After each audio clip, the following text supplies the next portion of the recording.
Hello and welcome to the Cut of Steel, episode 12. I'm your host, Kamran Shishtar, and with me is James Seelig. Hello. And Brandon Moncada. Up. It's been a while. It has since been we've done while. this show. There's And a lot it's of crazy things going on. Yeah. Oh yeah.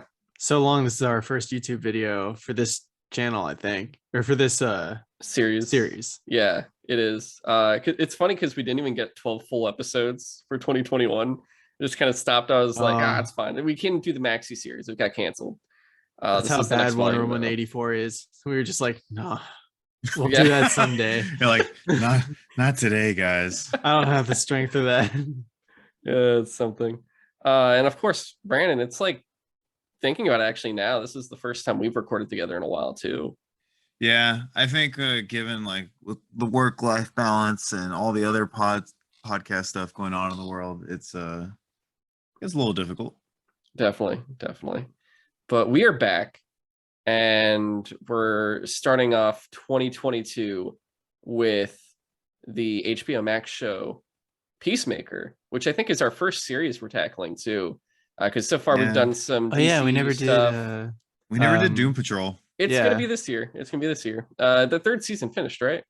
Yeah, I gotta watch that. Well, if anything, we could do either like a couple of the seasons at a time or just all three at once. We'll see. I'm just gonna say it like just really fast. Essentially, the first two seasons are like peak superhero TV show, and then season 3, you're just like, what's going on? Oh, man. Damn. But when you guys watch it, you'll see. Maybe I'm wrong. But no, for sure. I mean, if anything, we'll probably be doing it after we go through. Each episode will be a season of Arrow and Flash, because I know everyone. Oh my god! All right, I'm sorry. I'm tapping out. Like, Arrow season 3. Jesus Christ! Oh, man. Hey man, season 3 is good when you watch season 4 and up, and then you go, I like season 3 now because of those seasons. I'm so many seasons behind. If we gotta talk about Arrow, that means we gotta talk about Gotham and Pennyworth.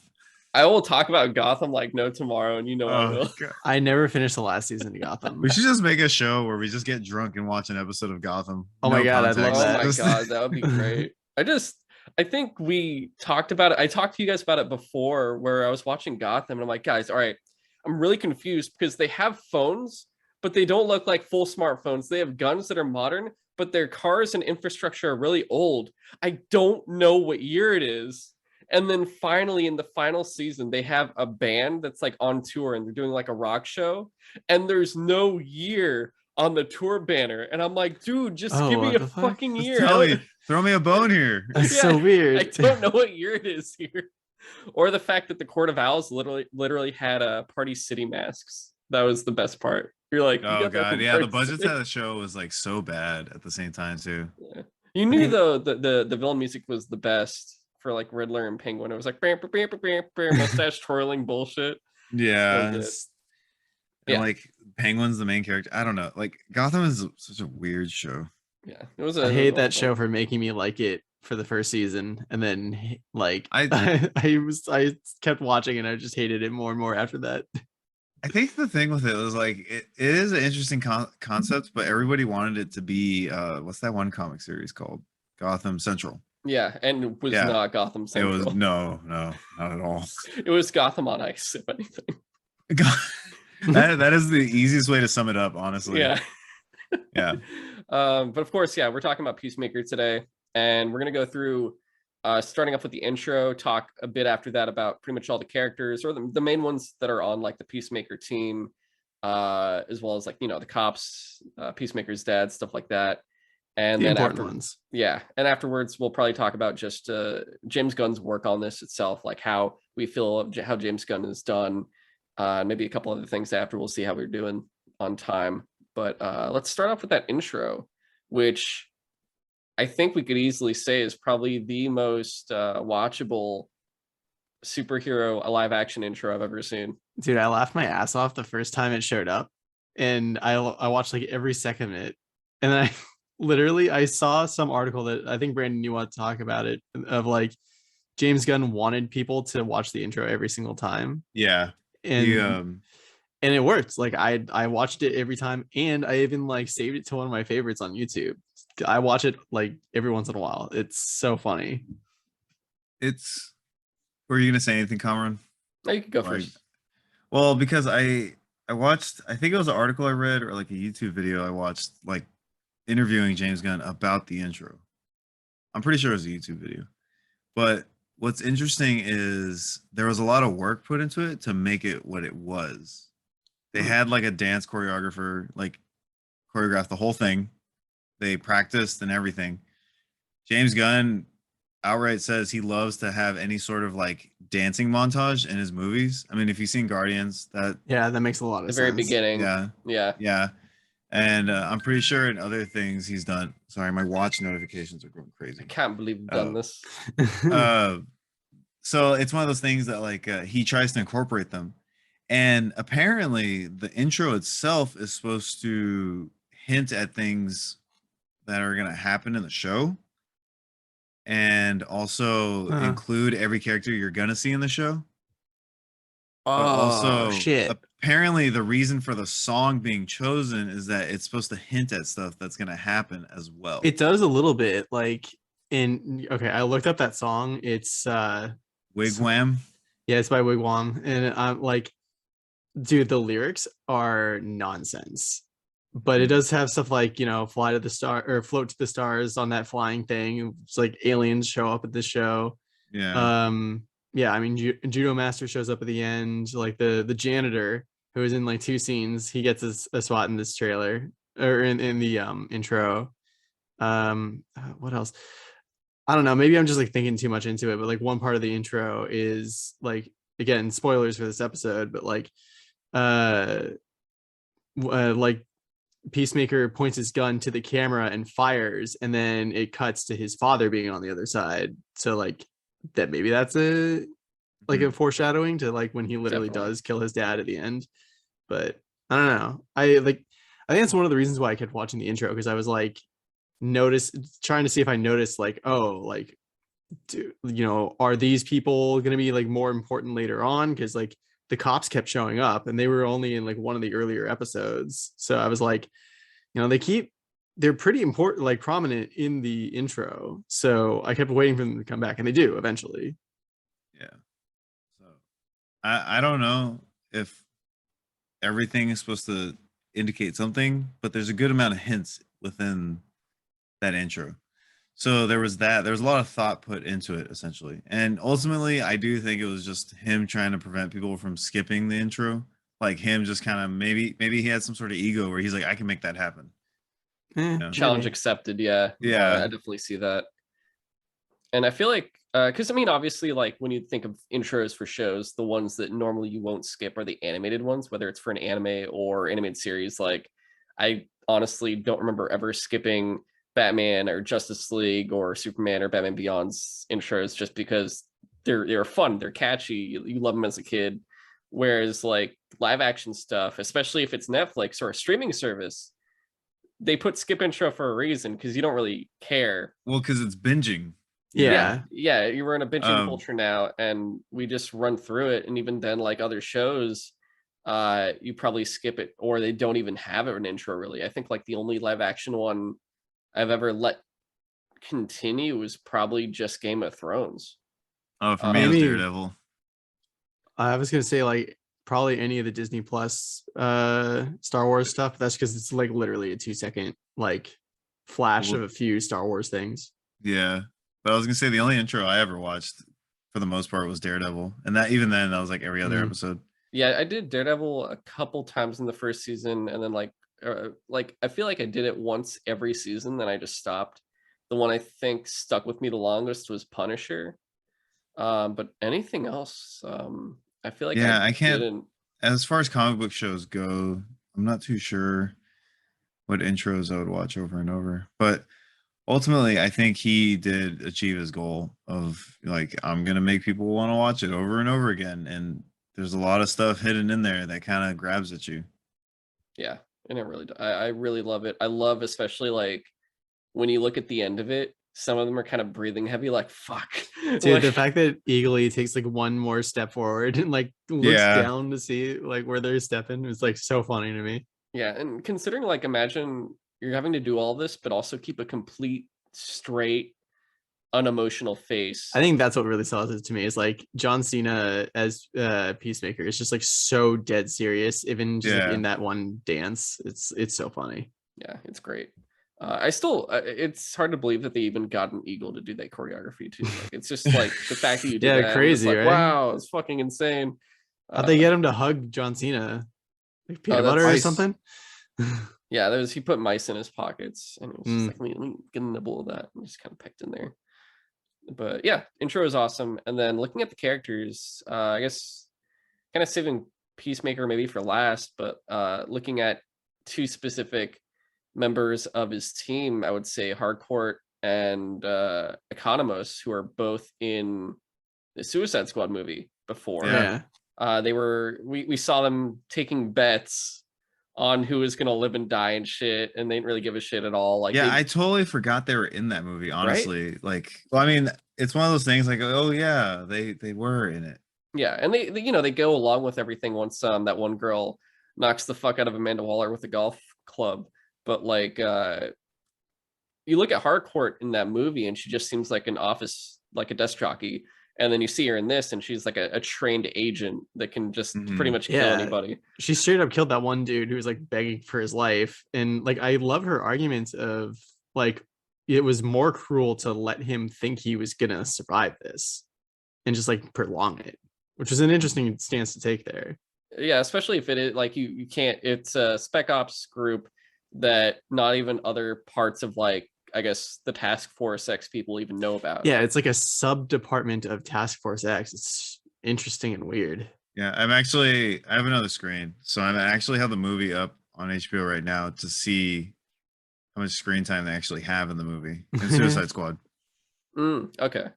And I think it's only like 3 scenes, like just by skimming through the movie. Yeah, and like, I mean, we also know Economos is in the trailers too as the guy that's like, is that a fucking kaiju? And when Yeah, they show that's Starro, so it's like, you see them there, and you see them in here, and actually pretty much interacting with Peacemaker, and Harcourt pretty much is like that love interest sort of, who's also like, I'm not taking shit from anybody. This is a job, not a job I necessarily like, but I'm gonna do what I need to do.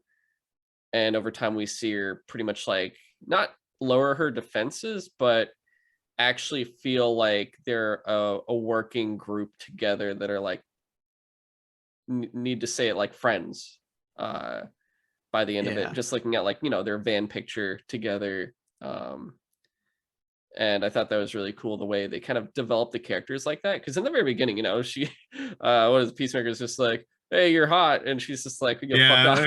he's like, you want to bang? I've been in jail, or no, he was in the hospital. Like, I love his like thing. He's like, I'm sorry, like I didn't mean to be like rude or anything. I've been so lonely. Yeah, I know. He's like, I've been so lonely for so long. And then Economos is like, yeah. Sorry, I was gonna say the lady that played Harcourt, she's in Brightburn. Oh, is she the mom? Oh, interesting. No, she's the teacher. Oh, because I was like, I've seen this actress before, and I was like, where have I seen her? And then I saw Brightburn sometime in 2021, just because I felt like watching it, because I never did. And she's in that movie, so I imagine she's one of those people that like James Gunn kind of like, you know, he works with a lot of similar people. Yeah, Jennifer Holland is the actress's name. But I thought she did a good job, and you'd think, like, looking at her from the Suicide Squad, she'd be very one-dimensional. And you kind of get like the whole thing of like her history of like, you know, I don't trust anybody. This work that I've done has made it so I just do what I need to do, move on to the next job. I don't keep anyone close to me, even the people I work in the office with, especially like seeing after what happens to the woman that hits Amanda Waller in the head. She gets arrested. They take her away. And we don't know what happens to her after that, which I think it'd be very interesting if we see her in the second season. That'd be pretty cool. I can see that. But otherwise, like Harcourt, like I said, like you see her development where she starts trusting everyone else, especially even Chris, or aka Peacemaker, because he like stays at her hospital bed after that shootout where she's like killing butterfly agents left and right. and also gets shot, I want to say 3 times before like Yeah, like I'm surprised she knocking didn't over. die. Yeah.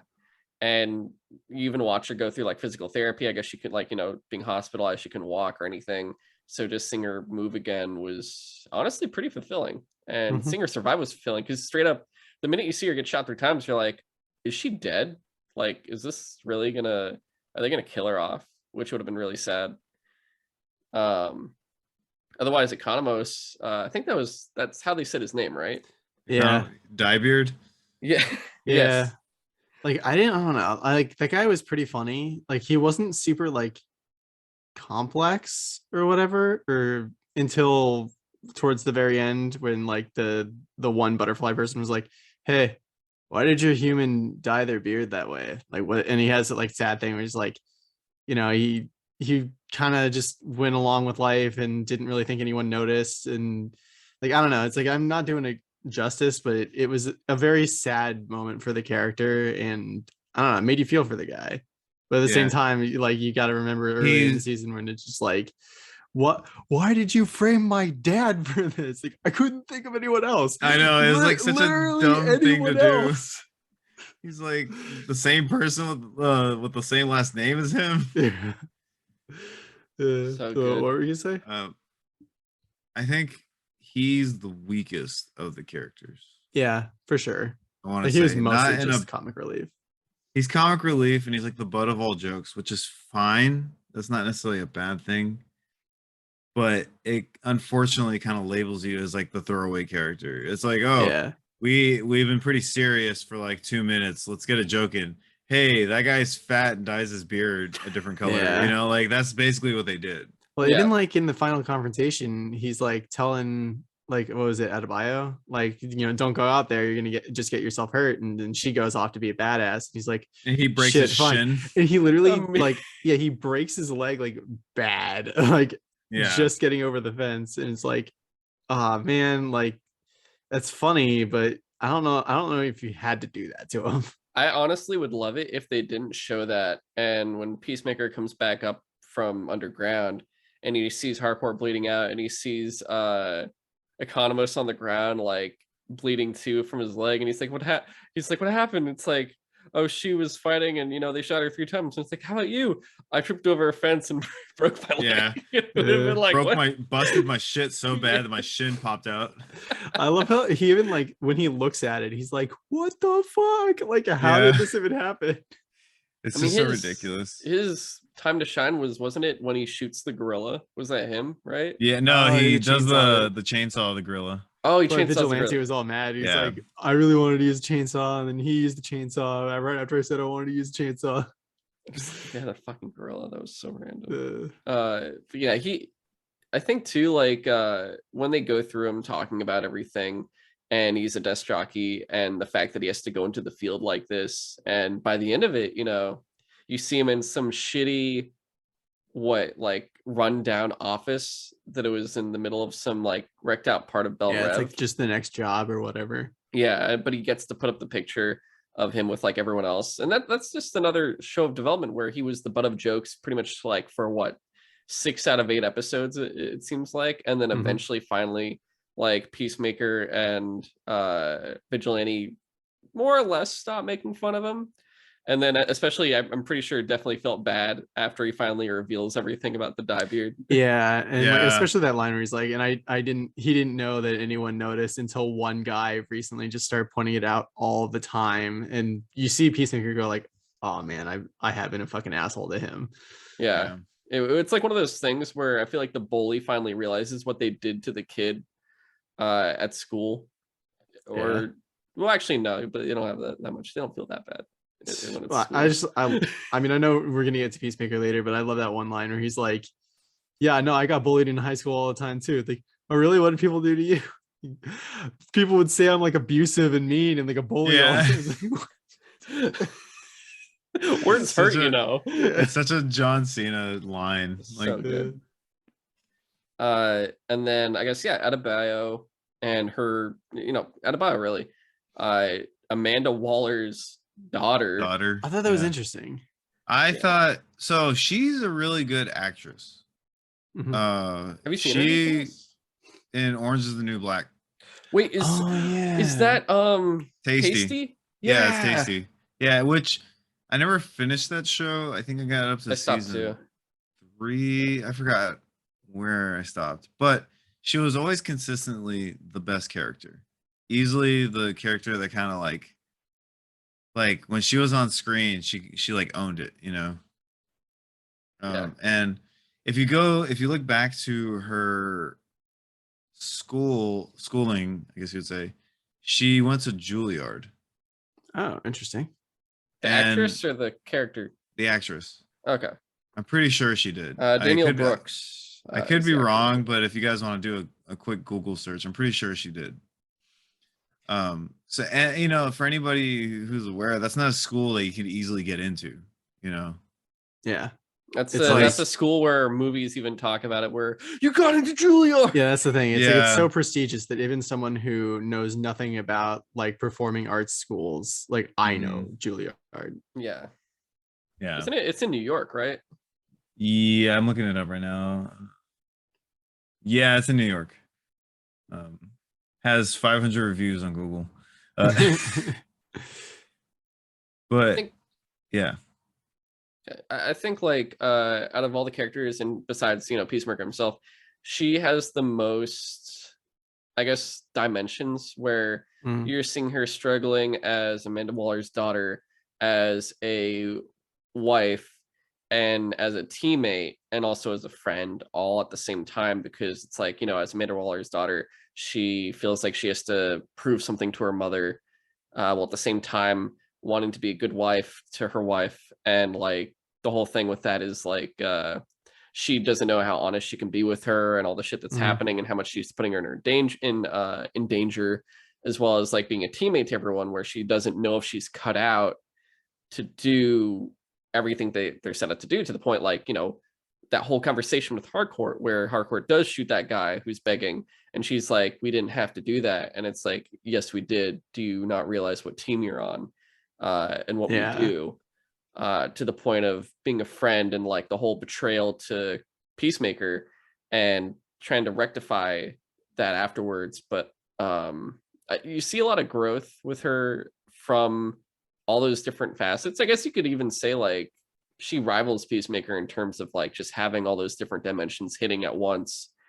But I thought she was probably one of the strongest characters in the show, easily, from all of that, but also great comedy relief when it came to it, just because of how she felt out of place every now and again, where you just see her and she's like, I didn't know the fucking helmet would listen to me when I said the command to the helmet. God, floating away. Yeah. So after we talk about all the characters, I want to bring up why I think they really work. For sure. All right. And reasons why they seem to really work together. But you know, but what you guys think about her? Yeah, I liked Adebayo. Like I liked, like you mentioned, like how complicated her character was. Like, you know, yeah, she's Amanda Waller's daughter, but like she doesn't seem to have Amanda Waller's ability to like put her emotions aside for the sake of the mission, like no matter what, because that seems to be Amanda Waller's like thing. Is that, you know, she's her definition is like a cold bitch. Yeah, and like whatever it takes to get the mission done is like she'll do it. Like that's why Task Force X even exists. Like no one else would think of to put something like that together other than her. And like her daughter is like, I just need a job. Hey mom, do you got any work for me? Yo, hook it up. I kind of need to work. And like I guess that was one of the few points of confusion for me, was like, did Waller know like how dangerous and how widespread the butterfly problem was? Because like, why would she put her daughter, who's like very inexperienced, on this like literally Justice League level threat potentially, it seemed. So I don't know, but and then like, yeah, her having to balance, you know, trying to provide for her and her wife, but then like, you know, her wife being like, clearly you're not happy, and she's like trying to hide it the entire season until she like literally can't. Like, yeah, like I thought she was a very interesting character to watch, and very well acted. What about you, Brandon? She was a character. Her character is well acted, but also she's kind of like a character that helps change things, because kind of back to the whole Task Force X thing. It's more of the whole thing with Amanda Waller. Everybody pretty much knows this if you've watched any Suicide Squad movie at this point, is that everybody's expendable. Yep. But she changes that dynamic by being part of a team that Amanda Waller is in charge of, because now it's not about everybody being expendable. It's her daughter is on the line. True. That is very true. Yeah. I didn't even think of that. Changes. How should I put this? It changes Waller's expectations of how a mission goes down, because now it's not get the mission done no matter what. It's go in there and be my intel, but obviously your life, Matt, like, is something that is more important than the mission. Yeah. So it almost creates it almost creates a foil for Waller's ideals Overall as a character, because the whole thing is like she has no emotion, she has no attachment, and then you finally find her kryptonite. Yeah. It flips the script literally, right? Like, I was honestly metaphorically. Yeah, I was honestly surprised to find out that Waller even had any children. Yeah. Right. Yeah. And that also is one of those things. It's one of those things that, like, they need to change certain aspects of the comic when translating to the film or like a TV show. Yeah. Because, what you realize, what makes a good comic book adaptation work is you don't necessarily copy the source material scene for scene, but you adapt it with respect of the source material in mind. Yeah. So that's why certain characters or comic characters in movies and TV shows work, obviously, because they take the source material and add a creative spin to it. And then some just try to do scene for scene, shot for shot remake of something. And that's why it kind of becomes just kind of whatever if you watch it. Like, a perfect example to me is like, what's like a really, I'm like running through a million Batman movies in my head. For instance, Dark Knight Rises. That does not need to exist as a movie. The animated film. Oh, yeah. Oh, wait, Dark Knight Returns? Or Dark Knight Returns. Oh God, I'm thinking right. Dark Knight Returns. That doesn't need to exist as an animated film, because like the animated is she basala. When you read the book, and not to go off on a tangent too fast, but when you read the book, you take the full story in. It was originally a comic book, right? But when you watch the movie, if you put them next to each other, it is literally panel by panel a remake of that book, but it's a little bit more awkward because now you have to do that thing where a page that takes a minute to read, you have to make that page last 3 minutes worth on screen. Yeah. So it draws things out. And not to say that that movie's bad, but it doesn't add anything. It just creates a motion comic that's a little bit more, detailed at that point. And I know that's dumbing it down. Realistically, it is an animated film, and it is a decent animated film. I'm not saying bad it's any way, But again, it's one of those things where, like, huh? I said you got your RoboCop Batman, yeah. Yeah, it's a shot for shot remake, so it doesn't do anything to the source material. It just puts it on film so more people can know about it.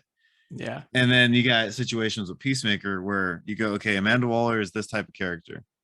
But for the people that know about the character and people that understand what Amanda Waller is and who she is as a character in the comics, we're going to throw a wrench in there for the show. So that whole long rant is basically that. No, for sure.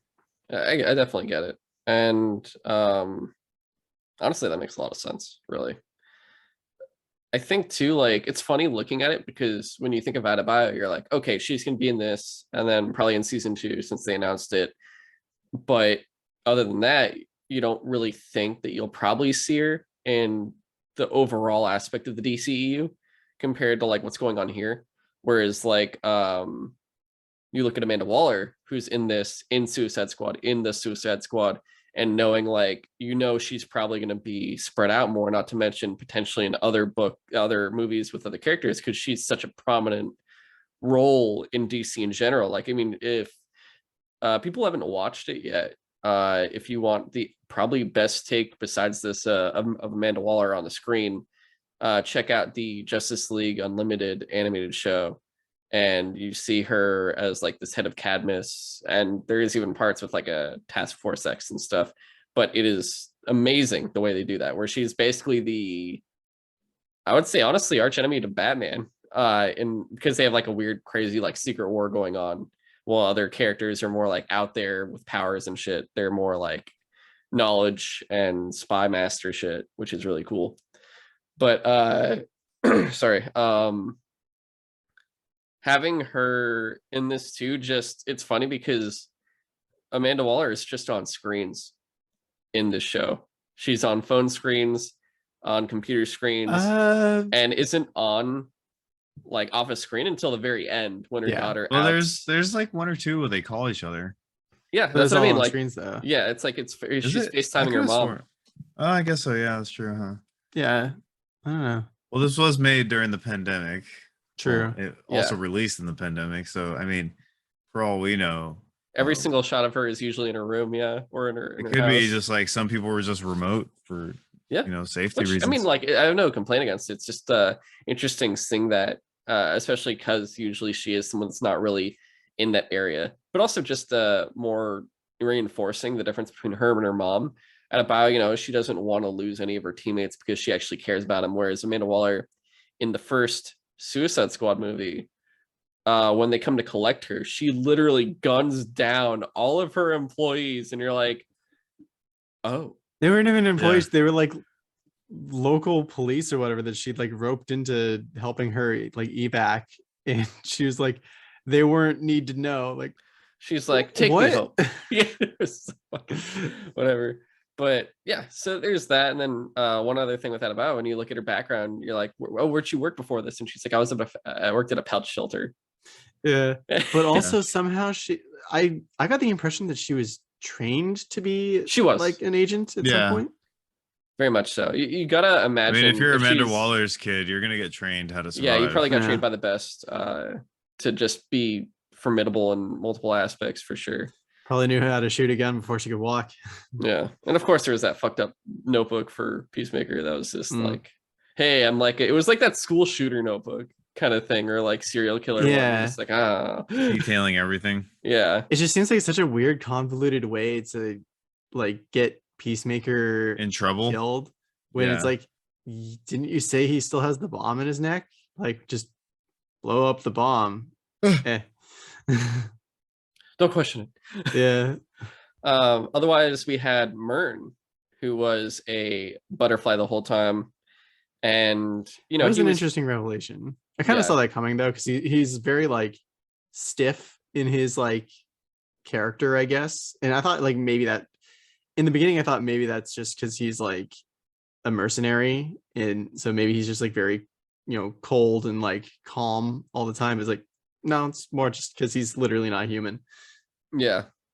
And he just is pissed off every time people ask him too many questions or goof off, and he's just like, what he the does fuck? have like one of my favorite like moments in the show where just like, oh god, I forget like whose fuck up it was, but like it was after Economos like did the dad. It was like, I think Adebayo. Oh, she tried to convince Vigilante to kill Peacemaker's dad, and Myrn finds out, and he's just like, I thought Amanda Waller sent me a bunch of like soldiers. She sent me the goddamn Applejack gang or whatever. Yeah, that's true. That's right. Like he's a character like, that doesn't. He's also like, that kind cool show though. He's also that kind of character where he's robotic because he's an alien. Yeah, like he's very like shows no emotion, so it's easy for that character to like be on screen and shine. Yeah, kinda. But it's funny when he like loses it, because then it's like he's almost breaking character because he's just that frustrated. Yeah. It's showing him kind of being around humans too long, where they're starting to rub off on him in the more like frustration way, which is just great. It's also like interesting how much emotion they were able to get into his like death scene, where like the butterfly version of him like crawls out of the body, and Hardcore has like one last moment with it and kind of touches the little hand or whatever. Yeah. And just, it's not even like a human face or body or like anything, but still somehow you get that like sad emotion of like, she did know this person, Yeah, or it whatever. it was akin to that, like Groot sacrificing himself in Guardians 1 portion, where there's not really, I mean, like, you know, they are practically the same when you have Vin Diesel talking and a butterfly making butterfly sounds. Like, it's just like, I'm Groot, and then it's like, oh no, you're dead. But like, I did like that he gives backstory to what happened before, where he takes over a person and he's like, this dude was a piece of shit, he was horrible. And I assume, I don't, what made me confused was like, was he already a guy that worked for Waller, or did he take this guy over and then I'd assume he's a guy that like worked for Waller, and he was just already a piece of shit because he worked for Waller? Yeah, that's what I but that's it what I could was be. thinking. Maybe. I assumed he was just like a mercenary that had connections to Waller or It whatever. could be that too. Yeah. I think there was a connection beforehand, though. Like they knew each other. Yeah, and then, you know, he's like, looking back, I took this guy because he was no good, he was horrible, so I didn't feel any remorse. But looking how he was, he could have changed. He could have been a better person. Like I took eventually. that like potential from him. Yeah. So that I thought that was very interesting, the way that he does that.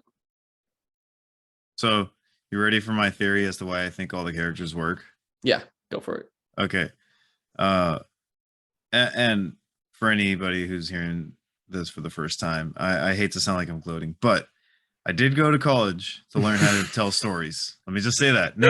I just really wanted you to say I went to college. It's been like, I went to college. Educate me, college boy. Well, no, like I got a degree that does not guarantee any money in my life ever with creative Brandon writing. is a sociology major with a minor in I got a major that pays even less. I got creative writing. So but the thing with creative writing, and a lot of people in that major agree, it ruins movies, TV shows, and books for you. Interesting. Because you are given the foundation of how a story is written and how a good story is typically written. And you go into this like analytical mode because you spend your like years just studying stories and picking them apart. And you kind of just are always in that state of mind. And there's certain techniques that just are universal no matter where you're consuming the media from. And with that said, I was also told by a writer one time, if you want a perfect team dynamic, you think of, are you ready for this? You think of the Ninja Turtles. Okay. Perfect team dynamic. Always hated you. A perfect team dynamic is the Ninja Turtles. You got your leader, your hothead, your smart guy, your goofy guy. Exactly. Yeah. And it literally writes itself. It's one of those situations where every character is so polar. You always want polar opposite characters. You never want characters that are, oh my god, they literally did that for this. Yeah. So here's the thing. When you have characters that are polar opposite, they create the dialogue. It's crazy when you're writing a script, because if your characters don't agree on things, or if they have different ideologies or different personalities, it's all natural. And the other thing that helps you go into that state of mind, and this is a little secret they teach you in creative writing, is one way you start is you create characters with different sounding names. You have Harcourt, Adebayo, Mern, and then who's the tech Economos. Guy? Economos. Granted, those names aren't Chris. completely. Yeah, Chris, well, Peacemaker, and I'm gonna get to that too.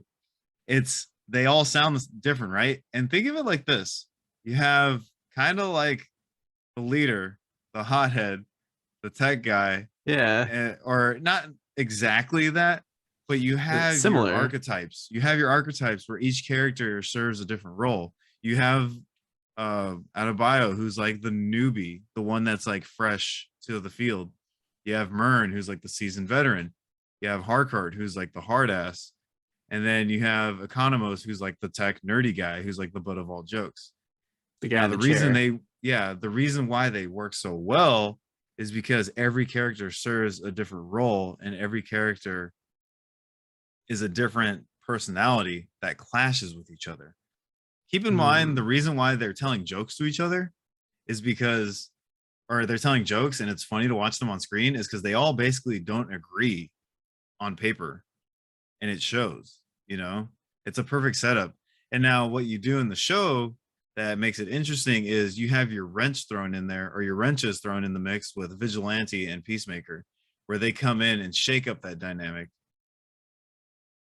Think about it. It's like a 6-person show practically. Yeah. No, yeah, It is a Peacemaker show. You're But guaranteed, like, you don't even need to, like, without even having a script, you just show their personalities and already you can just guess in your head, oh, this is going to go like a fucking shit show in terms of just like dialogue with each other. and here's the thing.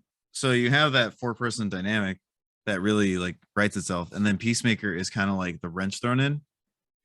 Vigilante and Peacemaker, or and again, this is all how I perceive it, right? I could be totally wrong. It's just how I like perceive the show after watching it.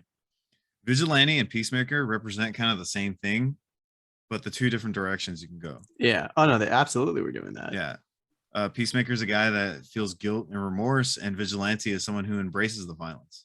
Yeah. So you have the same type of character, but 2 different versions of it, and you kind of throw them in the mix and everything gets all fucked up. And that's what writes a great show, because it's a recipe for disaster. And what's the best thing that you could do for your audience? Make your characters suffer. And what happens in the show? The characters are suffering. But we also naturally like to see characters suffer and then rise to the top.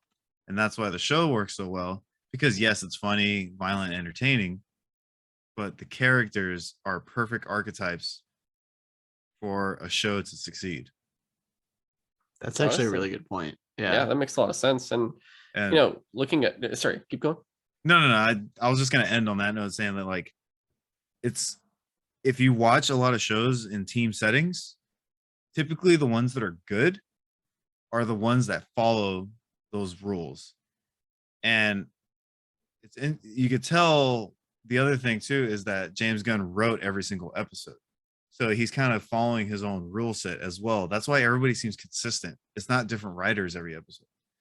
Also a good point. Yeah. Oh, yeah. So that's kind of like my whole theory as to why the characters work so well, and how, you know, even though there are 6 characters, this is a group of characters that follow storytelling 101 basically, and kind of like roll with it. But go ahead, Cameron. I was just going to say, well, listening to all that, I could easily say you wasted money on a degree. That because I'm sitting here and talking about it, you know. I'm like, this is bullshit. No, but no, that was a really good point, and it makes perfect sense. And looking at all of them too, having each one feel like they are like, oh, here's your brains, here's your kind of goofy, she doesn't really know what the hell is going on person, here's your leader who's pretty much emotionless, and you're, I don't want to say hardcore, it's like a hothead, but she definitely was. Yeah, she was hardcore. Pissed off yeah, she was hardcore. And maybe I'm wrong, but like it almost fits the Ninja Turtles theory, you know? Yeah, like, no, I mean, like, hell it does. Another piece of evidence for that, or at least the idea of Peacemaker and Vigilante being like the wrenches thrown in that are like 2 different like outcomes of a like what Peacemaker could be and stuff like that. Like the scene where they go on one of their first like missions to assassinate like the senator and his family, and his kids, and like Peacemaker couldn't do it, and Vigilante's just like, hold on, buddy. Yeah, I know. He's like, hey, dude, he's just I like, got it from here. He's literally just like singing a tune, like having fun, murdering a bunch of kids, and just like, yeah, it's like that. That's Peacemaker if he literally didn't give a shit anymore. But well, like that was Peacemaker in the Suicide Squad film. Yeah, where he's just like having a fucking kill contest with. I actually really, I mean, we'll get to Peacemaker after Vigilante, but like they did a really good job of showing like after he killed like Rick Flag, who he apparently like idolized to some degree. Like he feel like Rick Flag's like last words are like, Peacemaker, what a joke. And like that stuck with him. Yeah, I did like that it was repeated. That really, I think, was the biggest thing that connected the Suicide Squad to Peacemaker, was just the inclusion of Flag's murder and just showing like how that impacted him, where even when you watch him kill Flag in the movie, you see like Peacemaker doesn't look happy at all doing it. Like, I don't know, looks miserable. It's interesting because for me, like the fact that he he still takes the drive and he still like goes and he's like gonna kill Ratcatcher.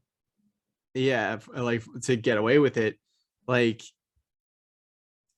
for me, like him killing Rick Flag seems like such a small like scene as far as like the grand like where that movie goes and everything. Like killing Rick Flag was definitely shocking, but it didn't seem like that important of a moment for Peacemaker at the time. But it's just interesting to think like, well, what if it did eat at him? And like, what if it like in his time in the hospital, like he all he could think about was like one of his idol's last words was like calling him a joke. Yeah. Mm-hmm. I think like honestly, it's something I wish they did that I had predicted. I had a whole thing, which, very briefly, but BVS and Man of Steel. I remember when they were still like making BVS and stuff, and I had all these crazy predictions, and I'm like, oh my God, blah, blah, blah.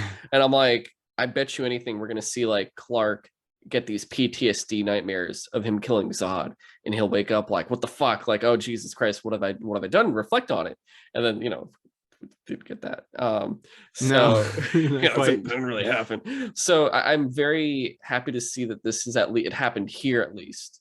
And I did get a version of it, whether it was at least done with these characters, albeit not the ones I really, really wanted to see do it, but at least it was done, which I can appreciate that the work taken to make sure it's more like making really the world come alive and remembering like, hey, even the superest of a hero can still be human and have human issues and like PTSD and stuff.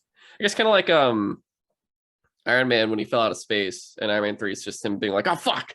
So yeah. But yeah, continuing on, I guess like a couple more characters, Peacemaker or Vigilante and Peacemaker, but also real fast, how'd you guys feel about the cops? Just being like, I guess, funny, interesting characters. I was surprised the show got away with the amount of like bigotry that was blatantly there. Yeah. And like the cops are kind of like the butt of those jokes. I kind of liked the back and forth between like the Asian cop and like Peacemaker's dad.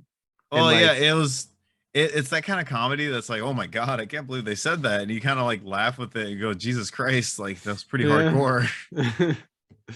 I don't know.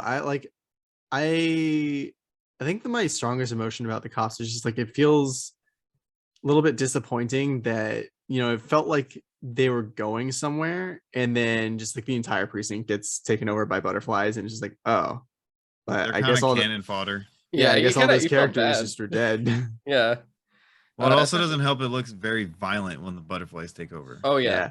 By the way, like for not only that scene, but like this entire show, like I love the musical score for the show. Like, I mean, 80s hair metal like works really well for me, but just like they did such a good job of matching the scene to the music that's going on. Mm-hmm. And yeah, I love when like shows can do that well. And I really liked it. That is definitely a James Gunn thing where, I mean, we've seen it in Guardians and Guardians 2. And, that's true. People have said like, oh, well, it's not even really a soundtrack. It's just, some dude's greatest hits. And it's like, yeah, but they were well utilized. I mean, like you look at a lot of superhero movies and it's like, if you don't have Hans Zimmer, what the fuck are you doing? But no, I mean, literally look at the Suicide Squad, like the first one or was that one Suicide Squad? Whatever, the bad Suicide Squad. Yeah. Like that one has like a dope soundtrack, but like none of the songs fit the scenes. I left that movie just being like, at least I have 21 Pilots now. Yeah. Oh God, I hated that song. And I didn't like that song. I think that movie like opened on Bohemian Rhapsody for like 2 seconds, and I was just like, why would you waste the song on that? No, it was in the trailer. Was it? Trailer? Yeah, it was the really hyped trailer that made you think the movie was going to be amazing. Because they're playing Bohemian Rhapsody and doing like all this shit, and you're like, oh my God, this is gonna be like a fucking dope ass action movie. There's like soldiers and shit, and you watch it and you're like, I hate that movie so much. Done? And even But- as much as I hate it, I still kind of want to see the Ayer cut. Oh yeah. I'm so over that. Hashtag release the haircut. Oh, make it stop. And we can make Brandon watch it so we can do it again. Yeah. Uh, He loves it. More Jared Leto Joker. I gotta go, guys. I'm sorry. But the cops themselves, like it's funny when I looked at the detective Larry Fitzgibbon, played by Lachlan Monroe. Brandon, I don't know if did you ever watch Riverdale? I can't remember. Not all of it. I think I saw the first season, and that was kind of it. James, did you watch Riverdale at all or not? I never got around to it. Betty Cooper's dad is the detective. Oh my And god. he's also eventually in Riverdale, he becomes like the Black Hood. He's like a serial killer and he's like crazy, and then he ends up dying and all this shit. So I'm like, Peacemaker comes on and this dude appears, and I'm like, bruh, is that Betty's serial killer dad? What the fuck? And he's a cop now. I thought it was the funniest shit. Hey man, actors got to work, all right? He was on it. I mean, like, you know, obviously Riverdale is just the fucking. It's dude. If you want to sum up Riverdale, you just got to watch that one scene where the guy talks about how he started selling drugs in 4th grade. yeah, that sounds about right. Or the fact that adults are trying to fight kids and it doesn't make any sense. But like seeing him in this role, I'm like, oh, this dude has like 20 times more acting chops than I thought he did, because I just watched him on Riverdale, so I wasn't actually sure how good he was. And this showed me he was much better. But their dynamic of, they make you care about them a little bit, just because, you know, they have like all this small talk of like, oh my god, that line came like 20 minutes too late for your comeback, or like pretty much they just kept commenting on each other's comebacks, where it was more just like a little bit of fun. And then you see the other cops interact with them, like that more hefty cop that just seems like a giant teddy bear guy. It's like, oh, you know, I just was looking at the crime scene, blah blah. But like even the security guard at the prison that's at like the checkout place, and he's just listening to all the conversations and usually shaking his head. Like, they give you small little attachments, and to see all of it taken away when the butterflies come in. Yeah. And you feel bad, because you're like, Even oh, a little bit for like the one guy who, like, he wasn't, I don't think he was really a cop, but he was the one that like replaced the police chief for a bit. Like, Oh, the yeah, psycho. yeah. That guy was actually like kind of funny. Like, that just, I like that it was like a post-credit scene in each episode, and like some of them were just like either outtakes or just like extended things, but like one of them was that guy trying to figure out how to pretend to be sad that his fellow cops were dead. Yeah. So that was Christopher Heyerdahl playing Captain Casper Locke, which, props to him. He is a fantastic actor. I don't know if you guys have seen the show Hell on Wheels, but he plays the Swede, who's this all sorts of fucked up guy that for some reason has it out for the main character throughout like this crazy Western Railroad show that's like post Civil War 1800s, and he is fantastic in that show.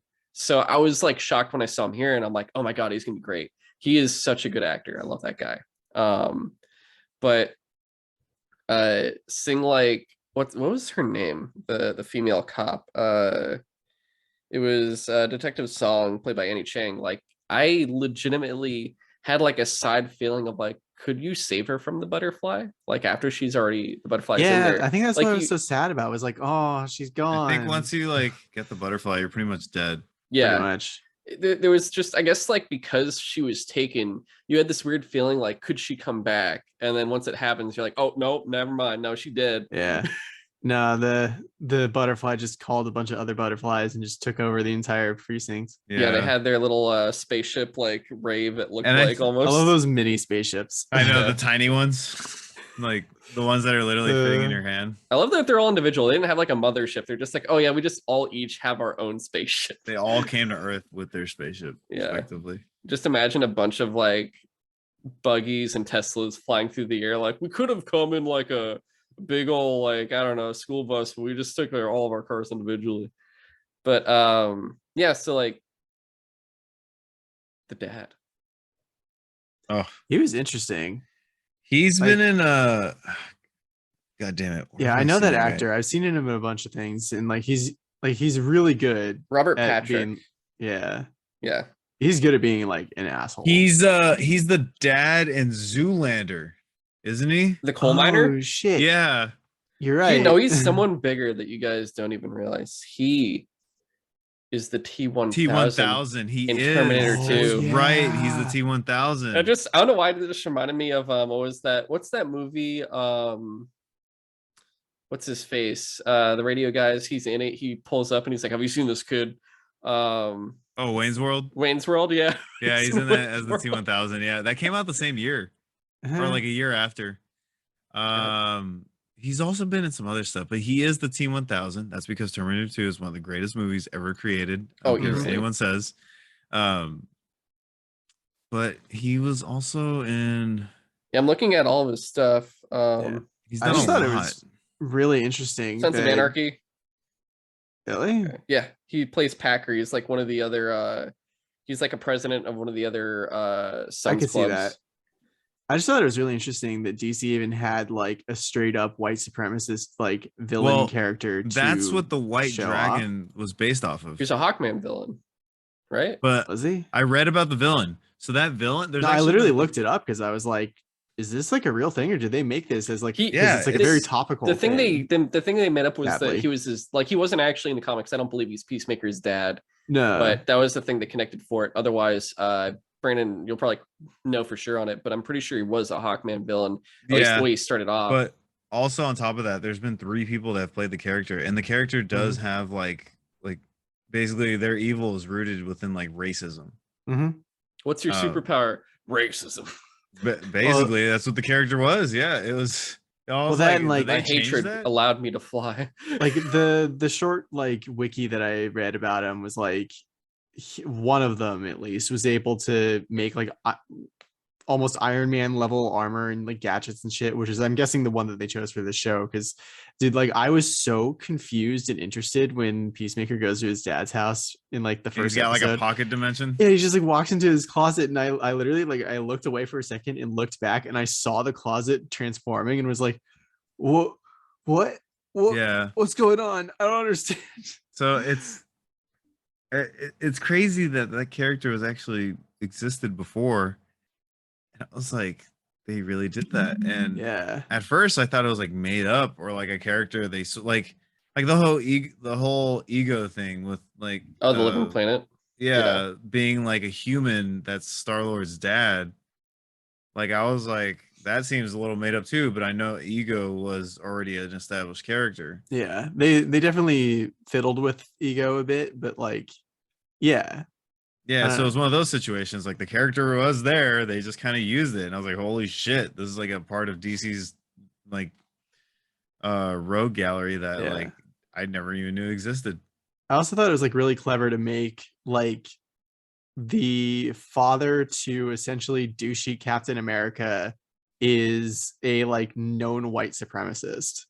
Like I thought that was like a really interesting commentary on like unless I'm looking way too much into this, like the origin, like the history of America is very rooted in like white supremacy. So I mean, that's all. It definitely feels like that, especially too, considering like you look at Peacemaker and yeah, and he's got all the.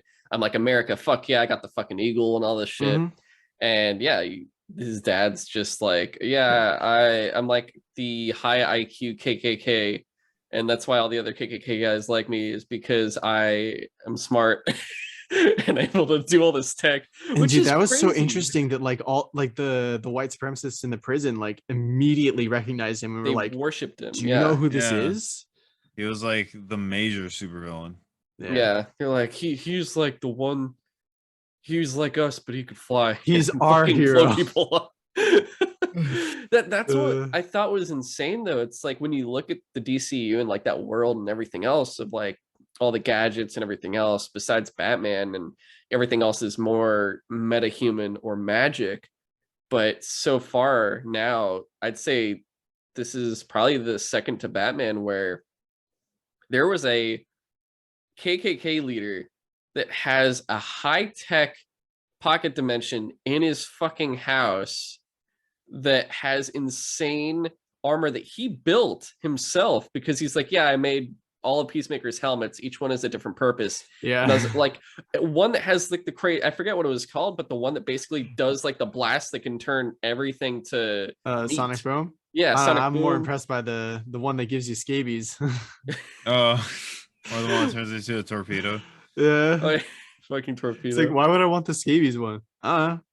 Challenge The one yourself. that the one that levitates and is just this awkward like mask floating. Which Just goes, someone like, said they straight up. someone was like, they finally did the John Cena "You Can't See Me" meme as the helmet, and I was like, oh, Dude. they're right.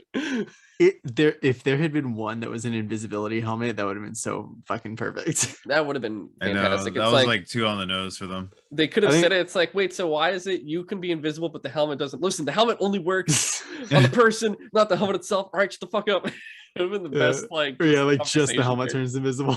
Yeah, I could definitely see Peacemaker just arguing about that, just saying like, shut up, don't ask me about this.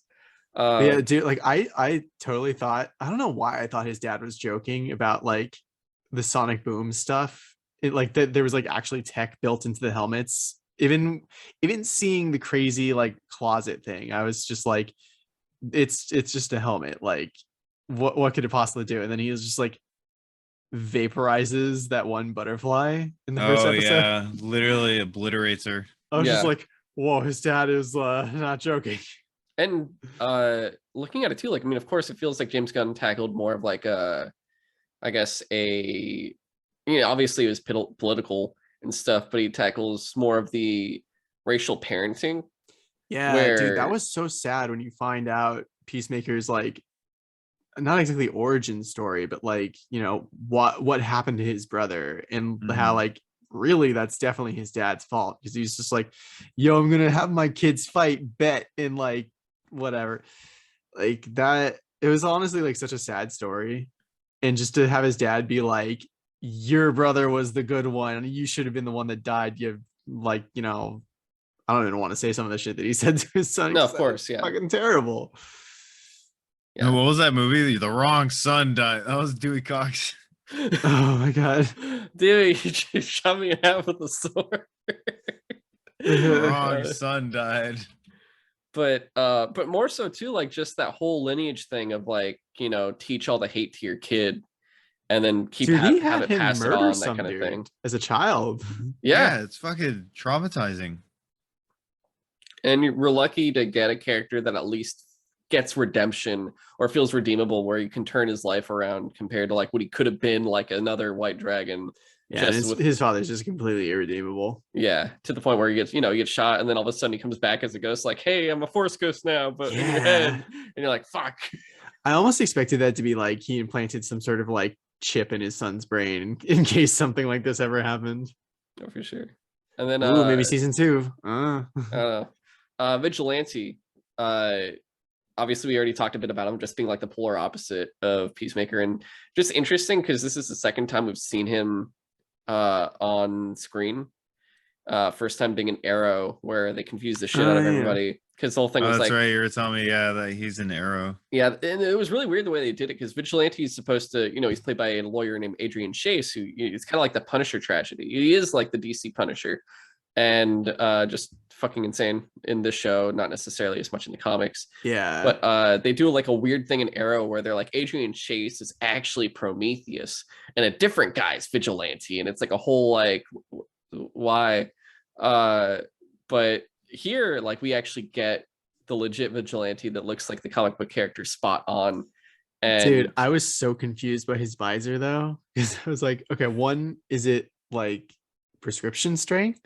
And two, when you like, do you ever like look at his eyes when he's in like when he's talking to someone in a scene? He always has to like look upward because like the way the V is shaped Let me on his see. face, it Yeah. looks like he can barely see, and he has to like look, down at people to see like through the V.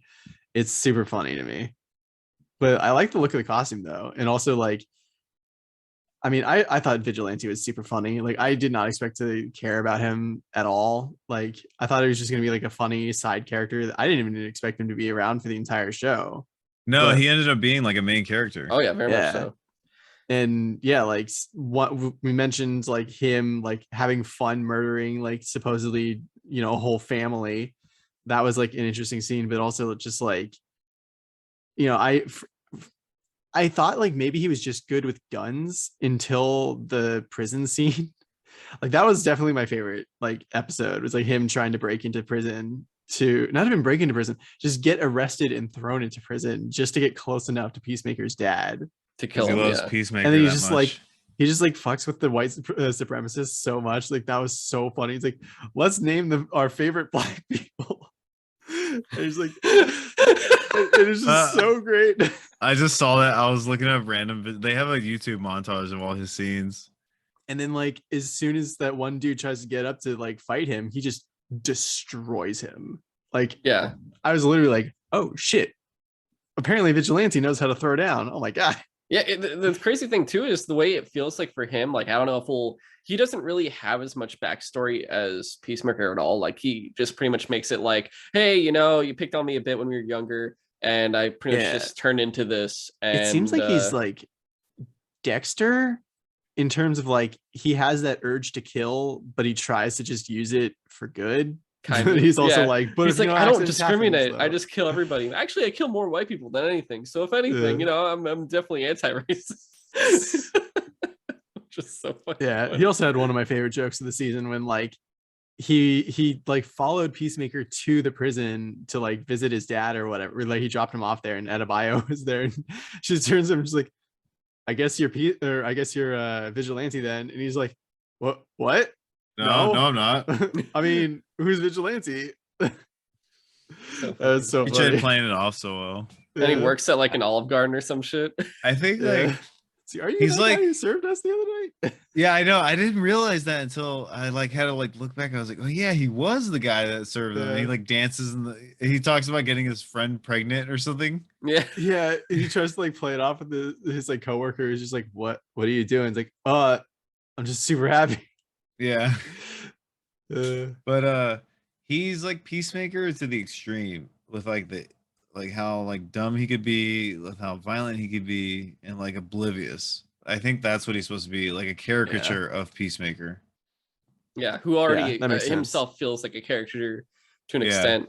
And looking at their dynamic where, Peacemaker makes a shitty joke that nobody laughs at except for Vigilante, and then Vigilante makes a joke, and now it's the time where he's that guy that Peacemaker can go, at least I'm not this guy, right guys? And they go, you're right. And like that's just been an interesting way to do it, because not many shows or anything really has that kind of thing where it's this thing of like, oh, here's cringe, but here's worse cringe, so then your cringe doesn't look that bad, and you can go, hey, see, I'm okay, and you guys can forget what I did that was bad.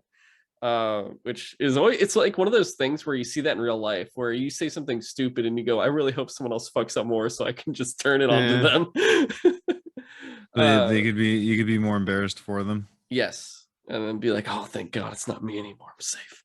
But I'm also really surprised that Vigilante didn't die in this show, because like he got blown up by a grenade, looked like he was dying in the car, and Yeah, he like, got pretty beat up. he's Yeah, like I forgot. fine. He gets shot in the back. Mhm. They're like, I love Peacemaker's just like, dude, you're shot. Like, just let the doctors help you. He's like, no, I'm fine. I just need to fucking rest falls it up." over. Yeah. We got another one over here. Uh, Yeah, I did like, because you think like, yeah, he could be someone that just dies halfway through the show or in the beginning, or like ridiculously, and it turns into someone where you're like, you actually would feel bad if they died now, even if they are a sociopath that's homicidal. But of course, Peacemaker himself, like, obviously a lot of different dimensions there. Daddy issues, easily, Mhm. with a horrible background. Haunted ghosts of what happened in the Suicide Squad movie, and also just a guy that feels pretty much lonely, as his only friends are a bird and a sociopathic maniac. Otherwise, pretty much is trying to fit in with a bunch of guys that think he already is a joke and insane. I love he lives in like an American flag themed trailer, and his like fun time is blowing shit up with Vigilante. They literally just go out in the middle of the woods and just destroy shit. Yeah. Literally almost blowing each other up, like throwing dynamite behind each other, like, oh fuck, Yeah. dynamite fight. Uh, Yeah, you're next. So stupid. But you really, once you get to know him, compared to like what you know about him in the Suicide Squad, where he feels like a kind of a kiss ass in the Yeah. beginning, like, I could do better than you. to where he's always trying to one up Bloodsport, and then eventually sing it. He's the hidden kind of half bad guy of Amanda Waller, Yeah. where he acts like as a villain. To now sing him here is like, oh, now it all makes sense. I get where he's coming from, and you see like maybe he's not as one-dimensional as we get in that movie, and instead you really feel bad because he's actually much more of a tragic character. Yeah. Adebayo said it well, like in one of the early episodes of like, you know, yeah, he's an asshole, but like there's just something sad about him. And then you find out why later. And it's like, oh, wow. I can understand why he is the way he is. Yeah. Plus, yeah, go for it. No, I was gonna say the other thing with Peacemaker too is that I think the show, I don't know like if the show was planned already with the movie in mind or vice versa, whatever it may be, but it feels like to me the character did well test screening wise in the movies. Like, okay, we have potential here, but it also feels like James Gunn was like, I think I want to take a different approach with the character, and I'm going to use the show to change up the character and make him more likable. Yeah, definitely. It's like it's a great challenge too, because it's like, how do you take a one-dimensional comedic piece of shit and turn him into a character that you actually are rooting for and like, and don't want something bad to happen to them? And the fact that he was able to pull that off just shows, you know, how good he actually is. But what was the thing I was going to say? Oh, like just seeing how haunted he was by what happens in the movie and stuff. Like when you see him supposed to kill that family, and he's like, I can't do it. And they're like, aren't you, like, this is literally why we got you for this, is because like you're heartless and can do this. And he's like, unfortunately, I do have a heart. And it's like, and it's pretty much been reactivated after that pretty much like death experience and the killing of Rick Flag and stuff.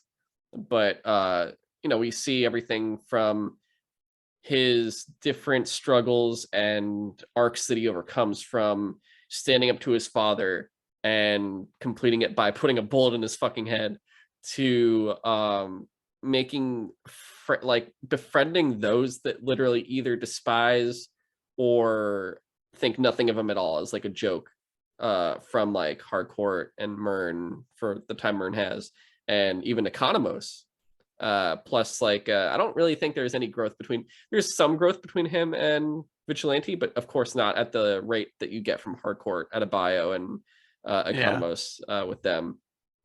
And then also I would say his outlook on what he can do as a hero. Because before, like, you look at him and you're like, oh, this dude's a fucking anti-hero and shit. But now you're like, this dude's much more of like a lethal, going the Venom style, a lethal protector of how you can perceive him now, which I thought was honestly just, like I said, it's a really good way of using redemption. It's almost like having Punisher go, well, maybe I don't have to kill as many people, but then again, like, actually, you never want that, because Punisher's killing people is one of the best things in the world. But yeah, anything else for Peacemaker, or like Chris himself? I think he's a character that's like, he's the main character, obviously, but I still stand by, I think he's like the wrench to change the dynamic. Yeah, because the team is on a mission first, and they grab Peacemaker later. So I feel like he's he's like the main star, but character wise, he almost seems like he was the like I don't know. The show almost comes out as like the team is the main character as a whole. No, definitely. Yeah, especially looking at the dance. Yeah, and I think Peacemaker is the one that was like the missing piece. It's his show because it's from his perspective. Yeah. But I think overall the character, I mean, as a character I've never heard of in my life, I think John Cena did a great job. I never really said much about him as a wrestler, and I've seen him in certain things, but this is probably like the role that he made work, and the role that was like meant for him. Yeah, no, it works so well, to the point where this man literally dressed up as Peacemaker in interviews and so many other things. He just kept coming out as, yeah, which is great. I love that. He definitely had a lot of fun. Yeah, doing Yeah. this role. he definitely did, and it looked really great. Just outfit that fit perfectly. It was so nice. And then last but not least, Eagly. Mhm. Best character ever. I mean, it's that pretty much that whole thing of like James Gunn loves having an animal in everything practically, or at least like I guess yeah, that makes sense. Raccoon, Eagly, Ratcatcher's rats, So I love it. and to an Eagly extent straight maybe up, King Shark a little bit. like I Eagly think straight up like murdered a couple of cops. Like I when they know, were, like tackled them in the face. I was just like, oh my god, Eagly is actually like vicious. Just crinkle a bag of chips, they'll come right to you. Yeah. Yeah, I know. It's like so specific. Crinkle a bag of chips, he'll come flying to you. What do you mean? And then they try doing it. He'll think you have chips and like that's so funny. Starts attacking economists in the car. It's like, oh shit, what the oh god. And you get worried when his dad like hits Eagly and they have to Oh, I take him was to like, the no, don't kill the only character that doesn't need to die. vet. Mhm. Anyone but Eagly, please take Anyone but economos. Eagly. No, definitely. But yeah, those are the characters. And then of course, just looking at how James Gunn did this as a show. And we've seen James Gunn do movies. We've seen Slither, Super, Guardians of the Galaxy 1 and 2, which I was said before, I'm not a fan of 2 personally. And then the Suicide Squad. And now we have an actual show that's 8 episodes, pretty much around 40 minutes each. And he does a great job. And Brandon, I know you had a lot to say about this portion, or at least like Yeah, something because specific. I think what's interesting is I don't think he's ever written a show before. I think didn't so double either. check, but I can check now. I think this is like his first show he's completely like involved in. And I think what's one thing that's really worth noting is that he wrote, directed, and produced all the episodes. Apparently, he wrote all the episodes within like 8 weeks. So like a week per episode, he had to work on it. And the thing about the show is this is what I was kind of talking about it before we started recording, is that this is like peak superhero character James Gunn. Like he's got certain things that he's known for in his movies and his scripts, and that's shown here. The thing is with James Gunn, he's always done like these like superhero characters that never really could go like far. And we all know he's very edgy and just like very like brutal and like raw with his violence and like mature content in his films. And this feels like the first superhero content that he's created that feels like him and him alone finally like realized. Yeah. There's so many awkward jokes. The violence is over the top. I mean, the thing he says about Arrow, what does he call him? A brony fucker or something? He's like a big Brony fan or some shit. Yeah. Yeah. Like the dialogue is so awkward and crazy, and it's so James Gunn. It's like so him. And I think ultimately you like this show if you like James Gunn's style. The only thing this time around is he's allowed full creative control, and it shows. Yeah. And I think, sorry, keep going. the last thing I was gonna say is I think what showcases that creative force that he has is that he did what he wanted. And this is like peak James Gunn doing exactly how he envisions a superhero story. And like he apparently had no one but in. He just did what he wanted, and that was it. Yeah. Very much so. To the point where, like, I mean, that's the thing. I've always liked James Gunn. Like I always have too. I watched Slither and Super before I watched Guardians of the Galaxy, and I just remember watching those two, and I was like, "Oh, these are great." Like, I don't really know who this guy is that wrote directed them and stuff, but I just he know also wrote Scooby Doo. Scooby Doo too. Yeah. Oh, Yeah. I looked. So he wrote. You guys remember that game Lollipop Chainsaw? Oh, he For wrote real? that? He wrote that. That makes way too Wow, much really? sense. Yes, he wrote Oh. that. He also he did a show that he was actually a creator for called PG Porn from 2008 to 2009. Okay. It was like 14 episodes or something. I don't know what it's about. It's got also his brother Sean Gunn as one of the main characters apparently. And it says the synopsis for people who love everything about porn except the sex. Okay. But That's, I guess that, I don't know why, but like I didn't even think that that would be what PG porn would be. Is just literally everything but the sex. yeah, and he's worked with Huh. he also worked with Zack Snyder. They worked together on Dawn of the Dead, where he wrote it and Zack Hmm. Snyder directed it. He wrote the screenplay. Interesting. Oh wow. So they have worked together before, which was, I think it was like Zack Snyder was congratulating him with everything for it. But yeah, that's all the main stuff. Besides, we got Guardians after, and that's what really gave his name Mhm. everything, was the first movie. But also, the Disney rails were on there, and we saw Suicide Squad, which was pretty much, we get to see, hey, look, it's the superhero movie, but without Disney going, kids, and WB going, yo, fuck kids, you want to shoot a dude with his dick out, go for it, we don't give a fuck. It was like, what? Okay.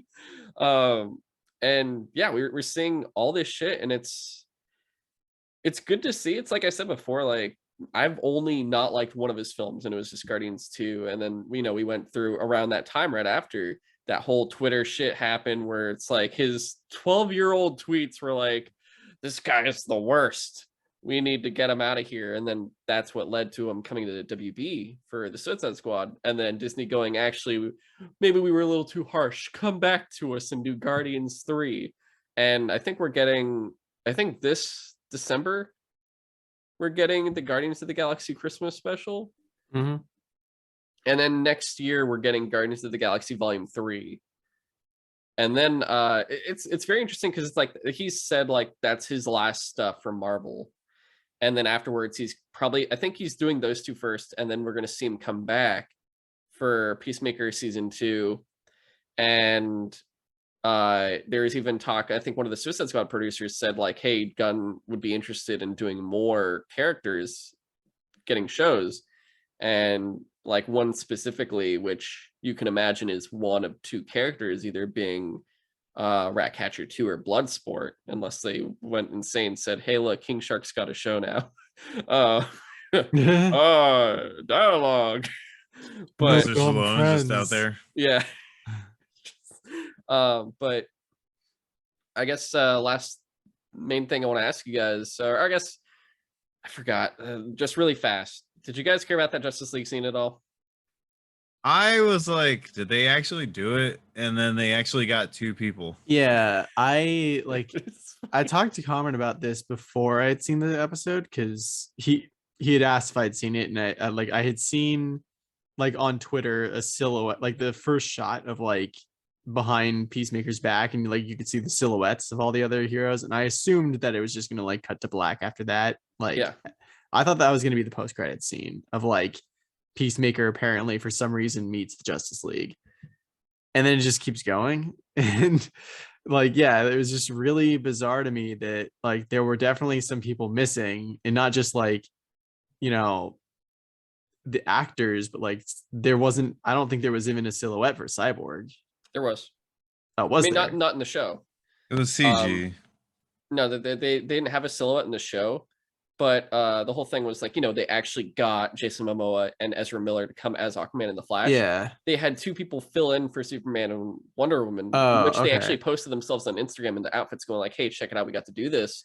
Wait, And I then thought. another guy posted himself in the Batfleck armor, in the Batfleck suit, going, yeah, they didn't want to, they filmed me, but they didn't end up putting me in as Oh, that was Batman. who was And missing. there was another guy that did Cyborg as well. And then you're like, wait, why those two? And then you realize, oh, right, Ray Fisher and Batfleck's Mhm. about to die, and Flash probably. And So Gal Gadot also clearly didn't show up for this, which I think they were that. I mean, I feel like the price of Gal Gadot compared to like, or like the issues of like the potential hoops you got to jump through to get her there, compared to probably Jason Momoa and Ezra Miller, Yeah. probably bigger. maybe, I don't Especially like know. Henry Cavill. Henry Cavill's a different story, considering the fact that this is the second time we've gotten the Superman without Superman, Yeah. like Oh after my Shazam God. and They stuff. did it to him again. And it's like, fuck. Yeah. Well, I But guess like yeah, you have to pay these actors a certain amount, right? yeah, To they be the cost a lot. That's characters. true. It just feels like on the one hand, it was cool to get even just like a couple of them show up, but I think if it had just been like the Flash and Aquaman show up and they made a joke of like, what, everyone else was busy, this is the best you got, like, what do you need, like, that would have been kind of funny. But trying to do the silhouettes of all the other characters, but like knowing that they didn't, for like either monetary reasons or just studio drama reasons, they just like didn't bring the other like actors in to do that like one like 2-second scene or whatever. So I guess it ends up feeling weird to me. Like I feel like they could have done without that scene and I would have been just as happy, if not more happy, because it just, having it makes that, it just gets, it's a weird taste, I guess, at the end. Definitely. It's a weird way to put it, but it's just like awkward. It is awkward. Yeah. Like it's, how do I put it? Like I get the idea of wanting to cameo the big stars, but realistically it's like clickbait, because you have to kind of go on HBO and watch that scene unless someone puts on YouTube to see if it actually happened. True. And you also choose the one person. Jason Momoa loves being Aquaman. Like, so, you know, he's probably down to dress up as Aquaman like half the time, right? Yeah. I guess what's also, oh, sorry, I'll let you finish. No, it's just, it's fine. It's just more of like, I think they just went with Barry because he's trending with the Flashpoint movie, and Aquaman because Jason Momoa loves being the character. I mean, they both have movies coming out this year. Yeah, or maybe they just were the only ones available. You know? I mean, Henry Cavill has The Witcher and like other shit to do. He's busy anyway. It is, and it was funny. Don't get me wrong. I thought it was hilarious. The whole fish fucking joke. It's not a rumor. Fuck you, Barry. Yeah, I just love that he says "fuck you, Barry." That was pretty funny for sure. Yeah, like it's funny, and he's like, "You're too late, dickheads." Like, it's a funny cameo, but it's just like awkwardly placed because it's just like, oh look, we have the properties to these characters. When realistically, it's better to just separate the two.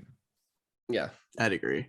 And you know, obviously, it spawned an entire online Twitter war, which I watched, and I was like, Jesus Christ! I saw someone comment that like it is just a little bit tonally weird for those characters. Just like, if you think about it, in that scene, there's like dead bodies everywhere. Yeah. And for them to be cracking jokes about like fish fucking is just bizarre. Maybe not for the show, but for like those characters, maybe. Although, I don't know. To be fair, like one of the early jokes in Aquaman was like, "Hey, you that fish boy?" Like that shit was so funny. When you say it like that, though, it's like, "Hey, you that fish." It's like, why is this so seductive fish boy? Yeah. Hey, fish boy. But yeah, I thought it was funny. And it's like the whole thing of like, I can't believe they do that. It's like, why would they do that? Of all the like all these crazy reasons. And I'm like, bro, it's James Gunn. He makes jokes, and if you watch the entire show, you get how it does more or less fit in. No, that's why I said it. Like, it fits for the show. It's just weird for those characters. I think like it didn't need to exist, but he's a good enough writer to make it slightly work. Yeah, where it doesn't feel like cringe or anything like that. It definitely was funny seeing Peacemaker go like too late. It was a funny scene. It just didn't need to exist. Yeah, I think it is. It's also funny because of the fact that they canonize that Peacemaker has had interactions with the Justice League before, where he casually is just it kind of makes you wonder, like, did that one moment that he like back in the kindergarten or whatever, or I guess it wouldn't have been kindergarten, and he was like doing the bring your your dad's friend worked it or whatever, or school day, and it's just like, have you ever met any of the Justice League? Like, I met Wonder Woman once. She was IFing me across the room. Yeah. You definitely, I mean, you obviously know like all the shit he says about them. He's just pretty much talking shit, obviously. Yeah, but, she was IFing me. It was so ridiculous. Yeah, it's like, dude, that's how the episode starts too. Yeah, I totally forget. Yeah, oh my god. You're like, why is he in a school? Yeah, dude, like, why is he talking to kids? I totally forgot about the scene with like his dad's neighbor, like the nosy neighbor. Oh my who god. also made it into the intro, but like his just little like feet movements. And just like, I love that one scene where he's like, do you, like, if you're such a great superhero, do you have like a cadre of supervillains that you constantly fight? Like, no. like, well, Batman has like a bunch of super Yeah, villains. he's like, because I well, killed yeah, him. yeah, it's like I don't have a bunch of like repeat villains because I killed my villains, so they can't hurt anyone again. It's just like, and that's like an argument that's been It made is, many yeah, times that's an about argument. Yeah, Batman. that's And, all and a then Punisher like, thing in general. It yeah, really and then is. the neighbor's reaction was like, oh, I'm sorry, I was just trying to make conversation. Yeah, he's like, my bad, dude. He also was like, Batman's a pussy. Yeah. Oh Does god. he says something like that, right? Yeah, I Yeah, he believe does. so. Yeah. Yeah. But I guess looking at a season 2, do you guys have any expectations or anything you're looking forward to seeing from it? I don't know where they could go with this. I mean, I guess another just random Threat. Waller mission. We're getting the band back together and maybe expand a bit. Some like some mission that's named exactly after what it is. I know, right? Project Starfish, Project Butterfly, like It's like, literally. Some animal. am I gonna fight a Mothra? Yeah. I think one character I'd like to see from the Suicide Squad, if they could bring them in, or actually 2 characters potentially, that I'd like to see in a season 2. One more of like fits in of comedic relief, but it's also ridiculous considering they did show that he survived. Actually, 2 characters that survived would be if they really wanted to fuck around, TDK, Nathan Fillion's character that somehow didn't fucking die. Wait, did he not? Yeah, they said he apparently lived. And then Oh, I also did not know that. Weasel, who's Yeah. also fucking alive. But one character that I think would be more so layering upon the whole Rick Flag issue would be as if not for like the whole series, but maybe just a couple episodes, if Ratcatcher came in and just addressing that whole thing, I think would be a fun kind of like, I don't know, just more yeah, like I said, just more layering in terms of that and building up those characters and showing potential change where maybe I don't know if she'd forgive him, but like be like, hey, you know, like I know what you did, but if you're different now, whatever, and so on. But that's just my idea. I mean, who knows where it can go? We didn't expect this to go down the alien invasion route, right? That is like, very true. Yeah. Sure. it could literally be anything. It could be he has to work with another superhero, or there's like demons invading. I don't know, dude. There's such an endless catalog of things that. What if Etrigan showed up? What? The thing. Good. Why don't you rhyme for us? Fuck you. The thing with James Gunn is he's proven that any character is a $1 billion character. Yeah. Guardians single-handedly ruined comic book movies. And that's because I know that's a weird hot take, and I like those movies, and that's because it's shown that it doesn't matter what's in your catalog. If you own the rights to it, it's a potential something. Yeah. And with that said, he's Moon Knight proven now. Yeah, exactly. And Well, he's we proven, wanted that Moon Knight deserved to be one fucking Moon Knight, dude. He's proven it before with Guardians, and he's proving it on DC's side with Peacemaker and Suicide Squad. And look at all the villains and heroes he's already brought like to the spotlight. So at this point, it's apparent that he's capable of making it work, and it could literally be anything. Yeah, true. I agree. Now I can imagine Condiment King showing up and then squirting. Oh my god, that'd be so funny. Peacemaker and then yeah, getting then shot. like, and then Peacemaker kills him as like it's like the first 5 minutes of season Bro, 2. you just shot mustard on you. What the fuck? Yeah. Who the fuck shoots mustard and ketchup at someone?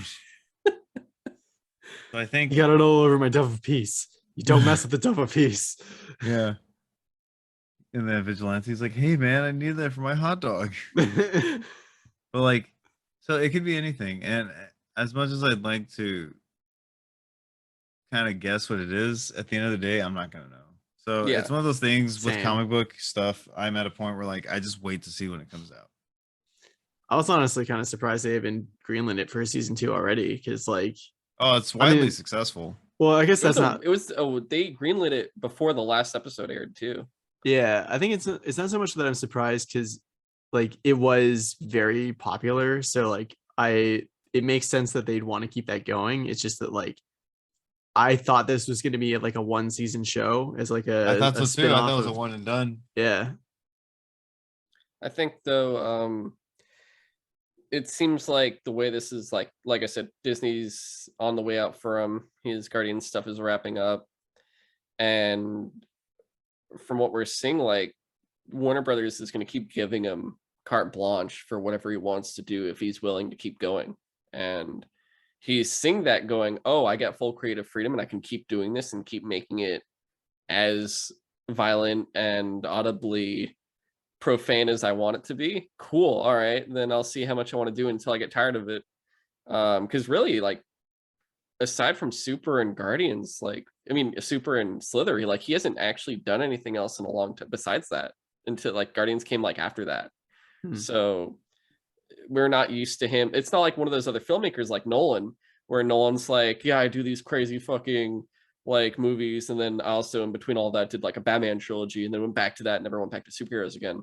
Like Gunn is much more like, oh, I could just keep doing this because this is pretty much what I've always done for the most part. Even my non-Cape movies had superhero technically, or like Vigilante as like super and stuff. So just a thing to think about there. But I think that's everything. I think we're good to go, guys. Of course, we are not leaving now. And I mean, we're finishing the show now, but we're not going back off hiatus. Our next episode, of course, the Batman is actually we're recording the week of the Batman. And Brandon, you and I and a few others are going to watch it in IMAX on Thursday. And then James, you and I are going to see it the day after in the Alamo on Friday. So I'm like, so you're actually going to see it like twice this week? Yes, I'm insane. Yes. And yeah, I'm crazy, dude. It's a 3-hour movie. Yeah, dude, Snyder Cut. Come on, this is easy. That's Lord of the fair. Rings. This is easy compared to these. You could pause the Snyder Cut. Yeah, I know, but why would you? You could also not watch it, but you know. Brandon, what's your favorite movie you're talking about? Since the Batman's coming out, of course, our next episode is without a doubt going to be Batman Hush, the animated movie. We're just going to talk about that, not the actual new movie. I'm kidding. No. But next episode will be on the Batman and just kind of looking ahead for the rest of the year. Of course, we'll do episodes on all the movies coming out this year. So Black Adam, The Flash, Aquaman 2.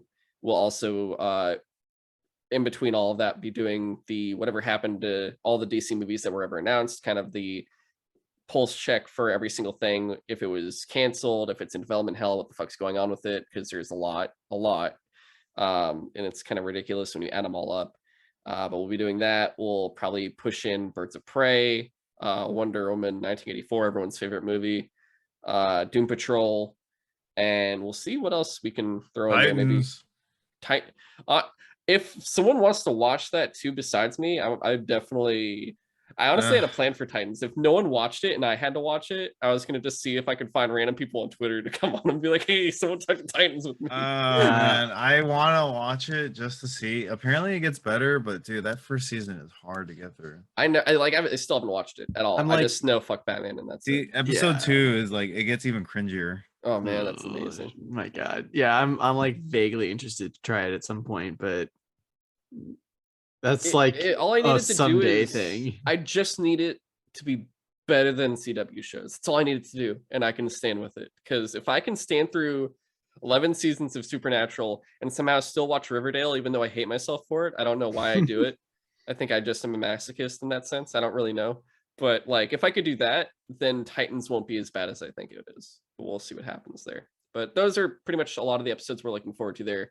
If anything, maybe we can actually include an actual comic book maybe to talk about at a certain point too in this year. We'll see what happens though. With that said though, Brandon, where can people find you?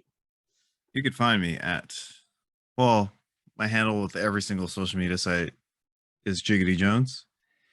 You can also find me at apollocitycomics podcast, your everything and anything comic book podcast. Awesome. Yeah. And James, where can people find you? Yeah, my handle on pretty much everything is at InvaderJim124, and I am also the co-host of Sutro Side Talk, which is also on this channel. Yeah, anywhere. Like I was gonna say like YouTube, Spotify, but it's literally on the same as Sutro Side Talk everywhere. Yeah. Oh yeah, I should also mention that Apollo City Comics podcast is on every podcast platform out there that most people would use. Not every single one, but a general amount, and YouTube as well. Is it on and Peacock? We're on Instagram. Obviously, yes, because Universal. No. Yeah. But yeah, you can also find us on YouTube and social media, Twitter, Instagram, and just see updates on episodes people were working with and anything else going on. Cool. And of course, you can find me on Twitter at GoGoComzilla. And the show itself is on the Suture Side Talk channel, which you probably listened to already. If you haven't, weekly show where we talk about games, movies, TV shows, what we've watched and played, and a bit of news. We also got actually, it's really the two shows we're doing right now is this and that. Eventually, we'll get back with Suture Sad Watch, our twice a month movie podcast, where we go in depth on a specific film each episode, and then Up to a Down to we'll come back to eventually, which is more of like an off the rails, crazy, just specific topic episode about anything really. But of course, you know, subscribe on whatever platform you're listening to. If it's Apple Podcasts, give us a 5-star review. Spotify, rate us. If it's YouTube, give us a like as well as subscribe. And yeah, we're on YouTube now for Suture Sad Talk. We've been on YouTube since like 132, I want to say. And now Cut of Steel will be on YouTube as well. This is the first episode for it. So yeah, you can check us out here if you're watching us. Otherwise, you can watch the audio or listen to the audio version, which will be a lot more controlled, I would say, because I can do a lot of crazier edits there, whereas the film one or the YouTube one, I'm going to be honest, might be a little more hectic, just because I just cut the beginning and end and I throw it on there. So there's nothing special about it. It's just like, oh, I hear a little bit more weird stuff in this than I do the audio version. Sorry about that, but sometimes that has to be the case because I'm not used to video still. But yeah, until probably actually much sooner than a month, we'll catch you guys next time for Batman. See you later. Thanks for listening. Thanks for having me.